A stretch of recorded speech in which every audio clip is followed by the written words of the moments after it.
Welcome to Spectrum News at 4. I am Rachel David White, coming to you live from Uyo, the capital city of Akwa Ibom State. Let's take a look at the headlines.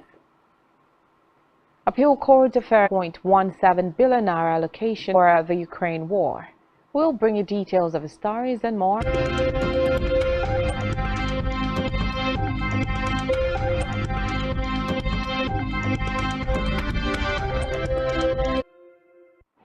First, in the news this afternoon, the Court of Appeals sitting in Ado-Ekiti, Ekiti State, has affirmed Biodun Oyebanji as the winner of the governorship election held on June filed by the candidate of the Social Democratic Party. In a separate development, the Federal High Court in Abuja has dismissed the suit seeking the removal of President Muhammadu Buhari and 4 others. Delivering his judgment, Justice James on Section 7, subsection 6 of the Police Act 2020, which puts the tenure of office which has nothing to do with his retirement from the Nigeria Police Force. In another development, credible elections, INEC Chairman Professor Mahmood Yakubu gave the reassurance when he received the Commonwealth's headquarters in Abuja. Yakubu commended the contributions of the Commonwealth Observer missions to the development of Nigeria's electoral system, noting that Nigeria had benefited from the agency through the implementation of recommendations in its report on the country's previous elections. He added that INEC looked forward again to the mission's robust report on the 2023 general elections.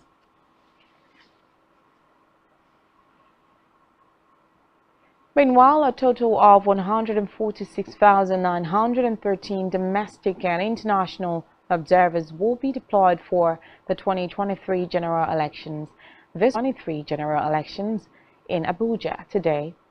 According to the INEC chairman, the number of observers is the largest in the history of the country. The commission accredited 196 national and domestic organizations that deployed 144,800 observers and 33 international organizations that deployed 2,113 observers. Yakubu, however, urged the observers to abide by the laws of Nigeria while discharging their duties on the election day.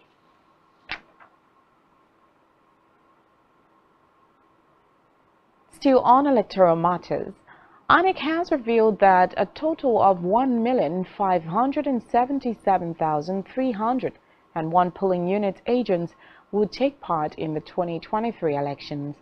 The electoral body made this known in a report titled Summary of Polling Unit and Collation Center Agents submitted by political parties for the general 2023. The Commission also revealed that a total of 68,057 would also participate in the forthcoming elections as collation agents. The polling and collation agents were nominated by the 18 political parties as their representatives in the 2023 elections. In the meantime, the Chief of Army Staff, Farouk Yahaya, has given a marching order to all commanders to identify vulnerable locations in their jurisdictions and take full control of those areas ahead of the forthcoming elections. In an interview, the Director of Nigerian Army Public Relations, Onyema Umachuku, said the movement of soldiers and logistics seen across the country is to support the Nigeria Police Force to ensure a safe environment for the elections. He added that the movement of soldiers and logistics was in line with the Operation Safe Conduct recently flagged up by the Chief of Army Staff. Meanwhile, the Nigeria Security and Civil Defense Corps (NSCDC) has said it will deploy 102,000 officers as part of its commitments towards ensuring a hitch-free election. The spokesperson for the Corps, Olushola Ojomuso, disclosed that the safety of voters during and after election was a top priority, noting that the elections would be violent-free. Ojomuso added that Away from that, the Federation Account Allocation Committee FAAC says it shared 750.17 billion naira or 0.02 billion naira compared to the 990.19 billion naira shared in December 2022. FAAC discloses in a communique issued at the end of its meeting in Abuja that the federal government received 277.334 billion naira. State government received 244.975 billion naira, and the local government council got 180.135 billion naira. Similarly, the mineral producing state received 32.730 billion naira as derivation. According to the figure released by a committee, the sum included the gross statutory revenue, value-added tax, VAT, electronic money transfer levies, EMTL, augmentation from non-mineral revenue, and an additional sum of 15 billion naira from savings. In a separate development, United Nations Educational, Scientific and Cultural Organization (UNESCO) has called on nations to pursue a policy of multilingual education as part of its goal on International Mother Language Day. It also advised that children should be taught in their mother tongue and during the earliest years of their schooling, which can be combined with the official language. They said that to help fight the current global learning crisis while preserving the linguistic diversity, which is an essential cultural element, UNESCO urges governments to embrace multilingual education based on the mother tongue from the earliest years of schooling. The global agency also reminded the world of the importance of safeguarding indigenous languages, adding that at least 40% of the more than 6,700 languages spoken around the world are threatened with extinction in the long term due to a lack of speakers. In another development, no fewer than 1.6 million candidates have been registered for the 2023 Joint Admissions and Matriculation Board JAB Unified Tertiary Matriculation Examinations (UTME) at the close of registration. The Registrar of the Board, Ishaq Oloyede, discloses at the end of a joint monitoring exercise with the Permanent Secretary, Federal Ministry of Education, David Adejo, in Abuja. Oloyede noted that in the course of registration, 15 culprits were discovered to have defrauded the forces and the process, adding that in Africa, Botswana says it has seen the Minister, Filda Karang, say that 138 rhinos were killed over the past 5 years, though members dropped sharply last year. The minister attributed the rise to continuing international demand for rhino horn, especially in East Asia. She also cited the displacement of poaching gangs from other Southern African countries. Meanwhile, official figures say just 2 animals were poached in the 5 years to 2017. Still in Africa, the army in Burkina Faso says more than 50 soldiers were killed in an attack by presumed Islamists in the north. It said in a statement that 51 bodies had been found so far. It said earlier that 8 had died in what it described as intense fighting in Odalan province. On a foreign scene, Russia's President Vladimir Putin has reportedly blamed the West for the Ukraine war in his speech, days before the one-year anniversary of Russia's invasion. Putin described Western intervention over the years as a campaign of terror, noting that they are guilty and culpable for the war. The president also announces that Russia is suspending participation in New START, a strategic arms reduction treaty between the U.S. and Russia. He said that the country needs to be ready to test nuclear weapons if the United States carries out the test. Still on the foreign scene, a 6.4 magnitude earthquake has rocked Turkey's southern province of Haiti and northern Syria, killing 6 people and sparking fresh panic after a massive February 6th tremor that left nearly 45,000 dead in both countries. The Afar Disaster Response Agency reported at least 150 people were injured in the Aleppo region. Turkey's Disaster Management Agency said on Twitter that a 5.8 province. The agency recorded 2 more tremors with magnitudes of 5.2 around 20 minutes after the first hit. Still to come in the news, ex-Barcelona star Dani Alves remanded in prison for alleged rape. Do stay with us.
Thanks for staying tuned.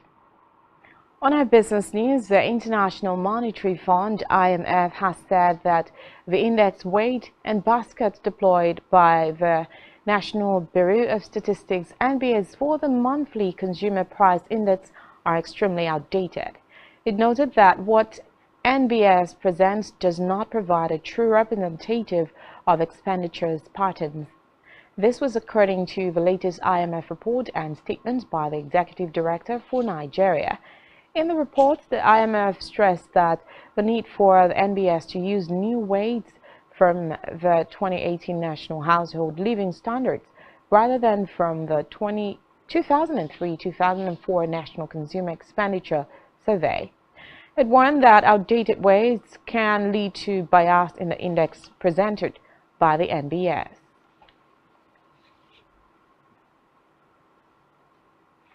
Still in business, the Nigerian National Petroleum Company Limited (NNPCL) says it had about 1.8 billion liters of premium motor spirit, popularly called petrol.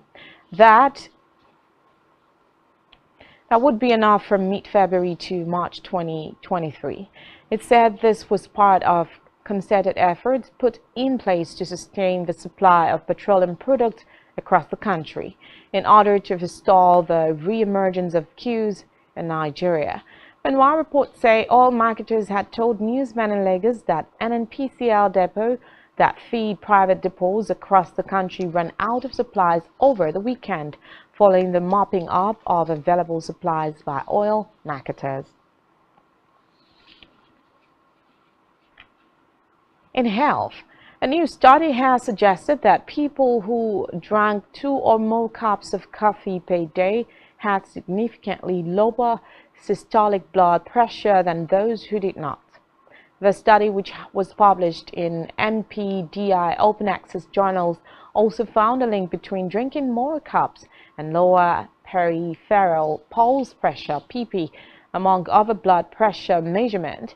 The new study evaluated the health data from 720 men and 783 women from the Brisighella Heart Study (BHS), a study that began in 1972 and involves the rural population of Brisighella, a small town in northern Italy. The study clinically assessed the participants every 4 years. In the analysis, the researchers compared various measures of blood pressure with self-reported coffee consumption.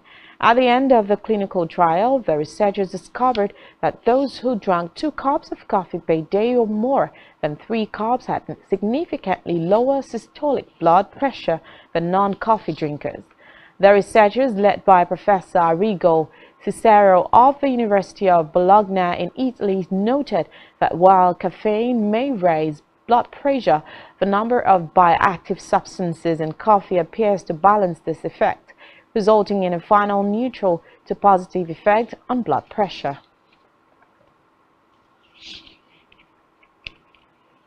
In the meantime, the Nigeria Center for Disease Control and Prevention (NCDC) has confirmed 68 more cases of Lassa fever, raising the total number of confirmed cases in the country to 531.